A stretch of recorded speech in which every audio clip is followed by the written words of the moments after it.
So we are about to start concept 21, okay? Concept number 21 of unit 3 जिसका नाम है price elasticity of demand. और price elasticity of demand का जो shortcut होता है, जो ऑफिशियल शॉर्टकट होता है, दैट इज पीईडी, पीईडी। ठीक है। और अभी हम उसकी बेसिक डेफिनेशन स्टार्ट करने लगे हैं। हम पहले डेफिनेशन लिखेंगे, फिर उसका मतलब समझेंगे पूरा। ठीक है।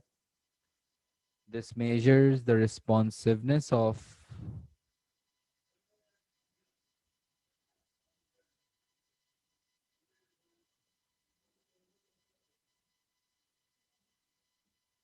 this measures the responsiveness of the quantity demanded with a given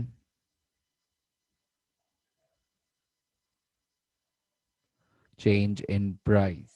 This measures the responsiveness of the quantity demanded with a given change in price. सुना है ना? This basically analyzes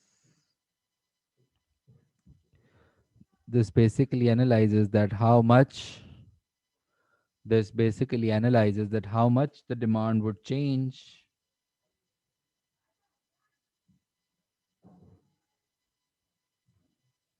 this basically analyzes that how much the demand would change if the price of a product is changed. This basically analyzes that how much the demand would change if the price of a product is changed.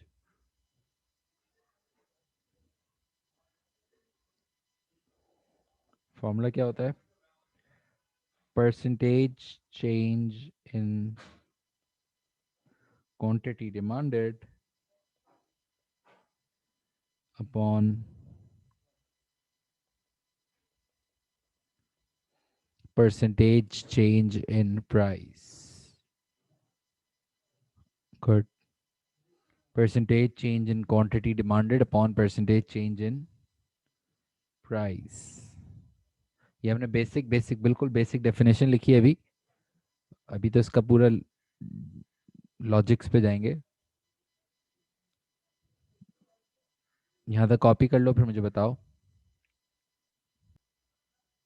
कि अगर आपके किसी product की price बढ़ जाए, अगर कोई भी चीज़ महंगी हो जाती है, किसी भी प्रोडक्ट की अगर प्राइस बढ़ जाती है तो उसकी डिमांड पे क्या फ़र्क पड़ता है? If the price of a product increase the demand of that product would the demand of that product would decrease, है ना? ऑब्वियसली। क्यों? क्योंकि है ना, अगर आपका कोई प्रोडक्ट महंगा हो जाता है, the consumers will be less able to buy or maybe less willing to buy it। क्योंकि कोई चीज़ महंगी मिल रही होती है, या तो वो खरीद सकते नहीं है या वो खरीदना चाहते नहीं है, है ना? और सिमिलरली अगर किसी भी प्रोडक्ट की प्राइस अगर कम हो जाए, अगर किसी भी प्रोडक्ट की प्राइस कम हो जाए तो उसकी डिमांड माइट एक्चुअली इंक्रीज और डिक्रीज। Increase, right? क्योंकि अगर कोई प्राइस किसी प्रोडक्ट की कम हो जाएगी तो डिमांड उसकी बढ़ जाती है। क्यों? क्योंकि the people would be more able to buy and the people might be more willing to buy that product. ठीक है। इसको तो कहते हैं बेसिक लॉ ऑफ डिमांड। ठीक है। यानी कि बेसिक ये है कि अगर किसी प्रोडक्ट की प्राइस बढ़ेगी तो उसकी डिमांड कम हो जाती है, और अगर किसी प्रोडक्ट की प्राइस कम हो जाएगी, सस्ता हो जाएगा अगर वो, तो उसकी डिमांड बढ़ना शुरू हो जाती है। बट सवाल मेरा ये है दैट हाउ मच, कितना? हाँ, कितना चेंज? अगर यहाँ पे मैं आपसे बात कर रहा हूँ पेट्रोल की। ठीक है। अब पेट्रोल अगर महंगा हो जाता है, पेट्रोल की प्राइस बढ़ जाती है, तो फिर डिमांड पे क्या फर्क पड़ेगा? हाँ, अगर पेट्रोल की प्राइस बढ़ जाती है तो डिमांड कम होगी या नहीं होगी, या थोड़ी, like not significantly? What do you think? अगर पेट्रोल महंगा हो जाता है, the demand would change, demand would decrease, like significantly decrease, थोड़ी सी होगी, नॉट सिग्निफिकेंटली? क्या कहते हैं आप लोग? डिक्रीज तो होगी बट बहुत ज़्यादा नहीं, है ना? डिक्रीज। और सिमिलरली अगर पेट्रोल सस्ता हो जाता है, डिमांड बढ़ेगी तो सही, बट बहुत ज़्यादा नहीं, क्योंकि यार petrol is considered to be a product जो कि क्या करेंगे ज़्यादा खरीद के, मतलब पेट्रोल सस्ता हो गया, डिमांड बढ़ेगी, बट कुछ लोग ज़्यादा ड्राइव पे चले जाएंगे, गाड़ियाँ बिक जाएंगी, बट कितना ज़्यादा बिक जाएगा पेट्रोल, है ना। लेकिन अगर हम यहाँ पे सर पेट्रोल की बात ना करें, अगर हम पेप्सी की बात करें, पेप्सी अगर महंगी हो जाती है तो डिमांड कम होगी and it will decrease actually significantly, no. क्योंकि अगर पेप्सी महंगी हो जाती है the people can easily switch to Coke and they the Pepsi has very close substitute available, तो फिर प्रॉबली पेप्सी का महंगा होने की वजह से उसकी डिमांड अच्छी खासी, पेट्रोल भी अगर महंगा हो रहा था तो डिमांड कम होगी, बट बहुत ज़्यादा नहीं ना, समझ आता है।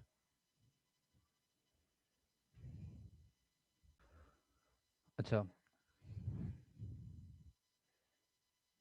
अच्छा, अगर पेप्सी सस्ती हो जाती, ठीक है, if the price of Pepsi decrease, what will be the impact on demand of Pepsi, tell me. Demand बढ़ेगी तो सही ऑब्वियसली, लेकिन कितनी, like significantly, not very significantly. हाँ, अगर पेप्सी की प्राइस कम हो जाती है तो will the demand increase significantly और नॉट वेरी सिग्निफिकेंटली, बताओ ना, आवाज आ रही मेरी। If the price of Pepsi decreases, the demand would increase. Obviously, increase significantly or not very significantly.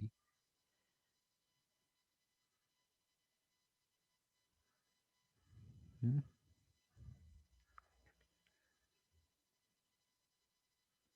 बहुत ज़्यादा बढ़ेगी ना, क्यों, क्योंकि यार अगर पेप्सी सस्ती हो जाती है and as it is a product जिसके customers would really want to buy Pepsi instead of other product, तो जिसकी वजह से डिमांड एक्चुअली बहुत ज़्यादा बढ़ जाएगी। यानी कि डिमांड प्राइस के चेंज होने की वजह से बहुत ज़्यादा रिस्पॉन्सिव होती है, ईदर इंक्रीज और डिक्रीज। और अगर पेट्रोल और कोई हम इन इलास्टिक प्रोडक्ट की बात करते हैं, ऐसे प्रोडक्ट की बात करते हैं जो कि जिसकी डिमांड प्राइस के साथ ज़्यादा रिस्पॉन्सिव ना हो, उसको कहते हैं इन इलास्टिक। और अगर डिमांड बहुत ज़्यादा चेंज हो जाती हो प्राइस की वजह से, उसको कहते हैं हम इलास्टिक, समझ आता है। और जैसे बेसिक कॉन्सेप्ट है, मुझे पता है काफ़ी स्टूडेंट्स को ऑलरेडी पता होता है, लेकिन स्टिल एक दफ़ा मैं एक एग्जांपल मैं करूँगा, एक एग्जांपल आप करेंगे, ताकि कैलकुलेशंस हमारी बिल्कुल क्लियर हो ना।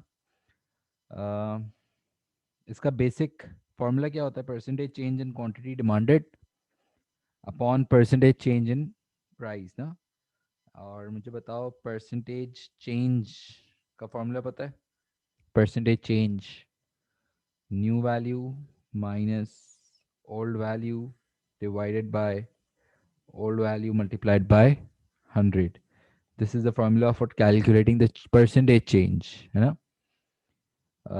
हम देखते हैं अगर कौन से साल का डेटा दिया हुआ है, 2016 एंड 2017, सही है, 2016 एंड 2017, ओके।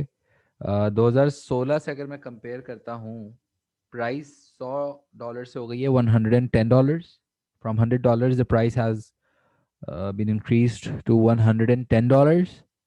और जैसे ही प्राइस बढ़ाई है तो डिमांड 100,000 से कितने चले गई है, 80,000 पे। ओहो, सही है। जब प्राइस हमने बढ़ाई तो डिमांड कम हो गई, सही है, नॉर्मल बात है। पहले हम निकालते हैं परसेंटेज चेंज इन डिमांड, ठीक है। परसेंटेज चेंज इन डिमांड कैसे निकालेंगे, इसमें से new value 2017 is the new value, 2016 is the old value, है ना। तो 80,000 new value minus 100,000 old value divided by 100,000 old value multiplied by 100, that will give me 20%। वैसे तो आंसर माइनस आएगा, लेकिन आप लोग माइनस साइन इग्नोर कर सकते हैं, ठीक है, फॉर पीईडी। मैं कह सकता हूँ that the demand decreased bye 20%, the demand decreased bye 20%। और अगर मुझे परसेंटेज चेंज इन प्राइस निकालना है, क्योंकि दोनों का मुझे परसेंटेज चेंज चाहिए होगा ना, पीडी का फॉर्मूला क्या होता है, percentage change in quantity demanded upon percentage change in price ना। Percentage change in quantity demanded तो आ गया, अब मुझे निकालना है परसेंटेज चेंज इन प्राइस। तो न्यू वैल्यू है 110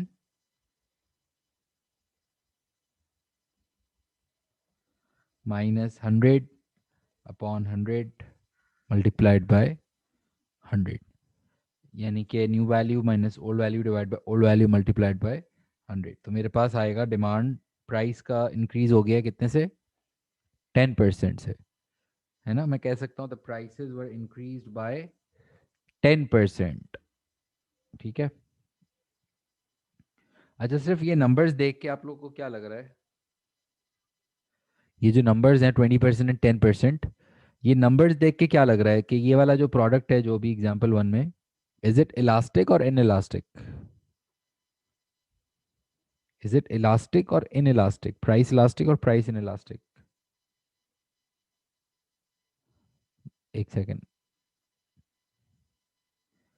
जब मैंने प्राइस 10% से बढ़ाई है, जब मेरी प्राइस 10% से बढ़ गई है, तो डिमांड 20% से नीचे आ गई है। A 10% increase in price led to a 20% decrease in demand। यानी कि थोड़ा सा प्राइस को चेंज किया और डिमांड ज्यादा चेंज हो गई है ना। तो इसका मतलब कि डिमांड बहुत रिस्पॉन्सिव है, the demand is highly responsive to the change in price. और इसको इसको मैं कहूंगा कि यार ये जो भी प्रोडक्ट है ना, product one, this is price elastic. और अगर इसका मैथ्स चलाऊं, मैं इसका फॉर्मूला लगा दूं प्राइस इलास्टिसिटी ऑफ डिमांड का, तो percentage change in quantity demanded 20% upon percentage change in price is 10%, answer आएगा मेरा 2। आंसर आएगा मेरा 2। और अगर मेरा आंसर 1 से ज़्यादा आ रहा हो, अगर मेरा आंसर 1 से ज़्यादा आ जाए, तो दैट इज द साइन कि वो प्रोडक्ट प्राइस इलास्टिक होगा। That is a sign that the product will be price elastic। Calculations समझ में आई हैं आप लोगों को? कैलकुलेशंस, एक काम करो, ये वाला एग्जाम्पल क्वेश्चन देखो, एक दफ़ा वापस से सॉल्व करने की कोशिश करो। इसके बाद नीचे वाला एग्जाम्पल क्वेश्चन भी कॉपी करो और try to solve it again, maybe just try to solve it again. 5 minute 10 minute लो, मसला नहीं है। बट जिस तरह मैंने ये वर्किंग्स की हैं, ज़रा इसको देखो और जो भी सवाल आ रहा है वापस पूछ लो। और try to solve example question 2, properly solve करो फॉर्मूलाज लिख के। ठीक है, take 5 minutes.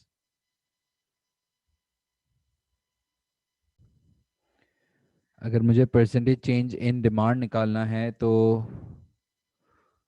Percentage change in demand, this is new value, this is old value, new value minus old value divided by old value multiplied by 100, that is 5%। Yes, demand decreased bye 5%।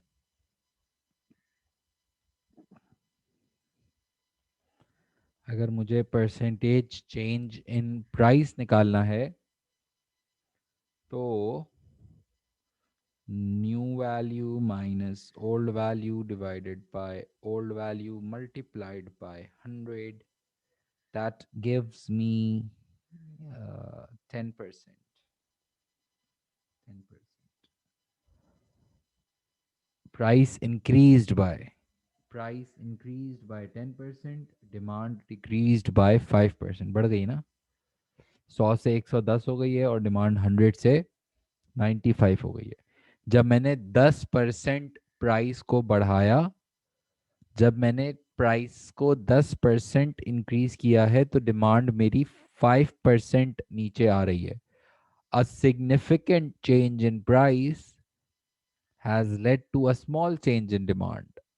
इसका मतलब ये है कि demand जो है, अगर मैं उसको प्राइस से कंपेयर करता हूं, तो बहुत ज़्यादा रिस्पॉन्सिव नहीं है। A 10% increase in price led to a 5% decrease in demand, and that is the sign कि ये एक इन इलास्टिक प्रोडक्ट है, यानी कि उसकी डिमांड प्राइस के चेंज होने की वजह से बहुत ज़्यादा रिस्पॉन्ड नहीं करती है ना।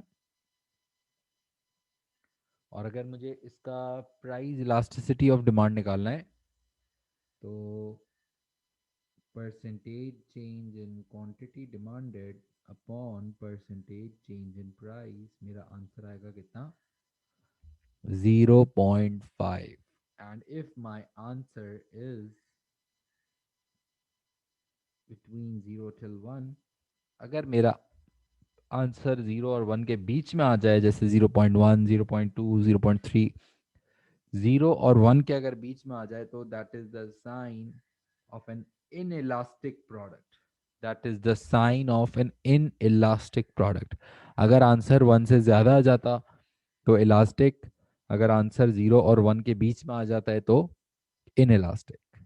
इकोनॉमिक्स में अगर हम पढ़ रहे होते ये टॉपिक, तो इकोनॉमिक्स में तो और भी इलास्टिसिटीज होती हैं, लेकिन हमारे बिजनेस के लिए हमें बस ये पता होना चाहिए कि इलास्टिक और इनइलास्टिक फ़र्क क्या होता है, डिफरेंस क्या होता है इन दोनों में।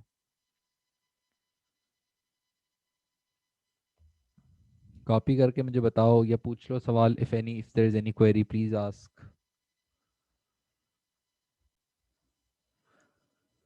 अच्छा मुझे ये बताओ कि एक बिजनेस क्या चाहेगा, like what will a business want. जैसे पेप्सी की बात कर रहे थे, पेट्रोल की बात कर रहे थे, आउटफिटर्स, लिवाइज, नाइकी, कोई भी बिजनेस की बात करें, तो what will a business want, that whether their product should be price elastic और प्राइस इन इलास्टिक।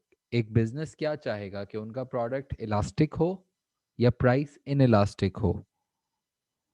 हाँ, एक बिजनेस की क्या ख्वाहिश होगी कि यार हमारा product price in elastic, obviously in elastic, क्यों, क्योंकि हम कुछ भी प्राइस करें या हम कुछ भी कस्टमर से प्राइस बढ़ाने का सोचें तो हमारी डिमांड पे बहुत ज़्यादा फर्क ना पड़े।